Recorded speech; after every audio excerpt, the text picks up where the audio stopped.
Assalomu alaykum. Bugun sizlar bilan CRM sistemasi nima uchun kerakligi haqida qisqacha gaplashib o'tamiz. Shu kunlarda o'zi bir necha xususiy klinikalarga tashrif buyurdik va xususiy klinikalardagi rahbarlari tomonidan beriladigan savollardan biri bu CRM o'rnatadigan bo'lsam, yana o'zi u programma nima, qanaqa imkoniyatlari bor degan savolni berishyapti va hozir mana shunga qisqacha javob berib o'tishga harakat qilaman. Xo'p, demak, CRM nimaga kerak? Bizda o'zi ikki xil CRM sistema bo'ladi.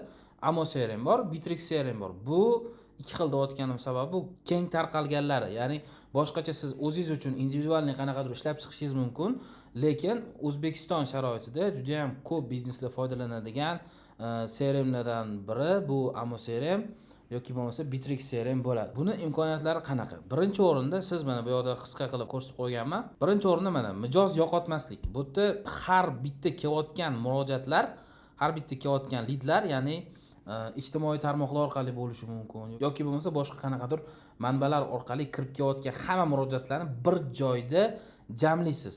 Hammasi bitta joyga kelib tushadi o'sha programmaga.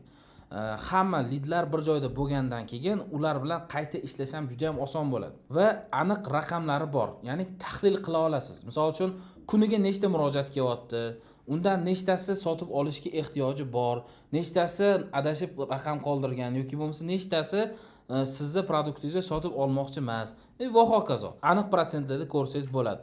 Va undan keyin xodimlarning nazorati, asosan sotuv bo'limi nazarda tutilgan bu yerda. Sotuv bo'limiga kimga nechta qanaqa zadacha qo'yilgan hammasini ko'rsangiz bo'ladi. Sotuv bo'limi o'zi ishlayaptimi, yo'qmi? Marketing bo'limi to'g'ri lead olib kelib beryaptimi sizga yoki yo'qmi?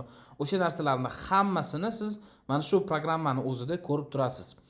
Bu yerda mana yozilgan xodimlar nazorati deganda kunlik zadachalarni bersangiz bo'ladi. Misol uchun 3 ta operatoringiz bor, bitta operatorga nechtadir raqam berasiz, ikkinchisiga nechtadir raqam. Endi buni biznes egasi yoki bo'lmasa direktor qilmaydi, buni asosan sotuv bo'limi rahbarlari o'zi nazorat qiladi. Sizda shunchaki tushuncha bo'lishi uchun men qo'limdan kelgancha qisqaroq qilib tushuntirib o'tib ketishga harakat qilaman. Har bitta sotuv menejeri odamlar bilan gaplashayotgandan keyin zapislari qoladi. Siz bemalol kirib uni eshitishingiz mumkin. Ya'ni kim qanaqa murojaat qilyapti, kimning qanaqa ehtiyoji bor, necha yoshli odamlar murojaat qilyapti, ayollar ko'pmi, erkaklar ko'pmi, qanaqa ehtiyojlari bor va hokazo. Ko'plab savollaringizga siz mana shu programma orqali javob topasiz. Natijada esa sizning maqsadli auditoriyangiz aniq bo'ladi va portreti aniq shakllanadi. Ana o'shandan keyin ularga beriladigan taklifingiz ham aniqroq va ishlaydiganroq bo'ladi. Qisqa qilib aytganda shu mijoz yo'qotmaslik uchun kerak. Birinchi o'rinda aniq tahlil qila olamiz, chunki aniq raqamlar bor. Xodimlar nazorati bor bizda, ya'ni sotuv bo'limining nazorati aynan nazarda tutilyapti va sotuvni oshirish uchun barcha ma'lumotlardan foydalangan holatda yangi takliflarni ishlab chiqib, yangi produktlarni ishlab chiqib, odamlar xohlayotgan narsani taklif qilishimiz uchun, auditoriyani o'rganishimiz uchun bu programma bizga kerak hisoblanadi. Bu yerda mana ko'rib turibmizki, misol uchun shunchaki raqamlarda ko'rsatilgan bo'lishi mumkin shunaqa holat. Ya'ni ko'rib turibmizki, etaplari bor. Hamma o'zini varonkasini har xil tusib oladi. Xo'p, bu yerda mana misol uchun mana yangi murojaat yoki bo'lmasa telefon qilganda mana ko'tarmadi, o'chiq, nidazvon va hokazo yozib qo'yilgan. Qayta aloqa, ma'lumot berildi, dumka, ya'ni o'ylab ko'radi. Konsultatsiyaga keladi, muvaffaqiyatli yakunlandi, bekor qilindi degan misol uchun etaplari bor. Hamma o'ziga moslab bu narsani individualni tuzib chiqadi aslida. Xo'p, bu yerda mana ko'rib turibmizki, deylik mana umumiy murojaatlar soni deylik mana 372 ta, misol uchun-da bu raqamlar 372 ta, buni 100% deb bizga beryapti. Yangi murojaatlar misol uchun bugungi kun hisobida 10 ta bo'lishi mumkin, ko'tarmadi, nidazvollar misol 89 ta bo'lishi mumkin, telefon qildi, ko'tarmadi yoki o'chiq berdi yoki zaynat bo'ldi yoki ikkinchi liniyaga tushdi, ожидание bo'ldi. Mana shunaqangi holatlar 23.9% misol uchun qayta aloqa, ya'ni qanchadir muddat gaplashilganda undan keyin u aytgan bo'lishi mumkin. Birozdan keyin telefon qilaring yoki bo'lmasa ertaga telefon qilaring. Hozir noqulayroq vaziyatdaman. Yonimda odam bor va hokazo. Har xil sabablar bo'lishi mumkin. Shuning uchun mana qayta aloqaga chiqing deb aytgan insonlarni bu etapga qo'yishgan misol uchun.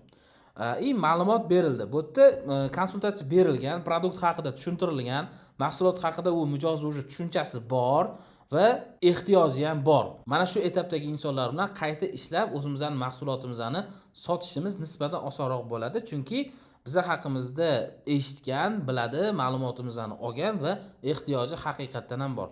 Konsultatsiyaga keladi. Misol uchun siz qanaqadir xizmat ko'rsatish yoki bo'lmasa klinika yo'nalishida ishlayotgan bo'lsangiz, konsultatsiyaga siz odamlarni yo'naltirayotgan bo'lishingiz mumkin yoki qanaqadir boshqa tekshiruvlarga yo'naltirayotgan bo'lishingiz mumkin. O'shanga moslab o'zingizga moslab olasiz etaplarni. Va mana bu yerda yozilganki, misol uchun konsultatsiyaga keladi 57 ta odam, 15i 3% to'g'ri kelyapti. Muvaffaqiyatli yakunlandi. Misol uchun 1.6% ga to'g'ri kelyapti 6 ta.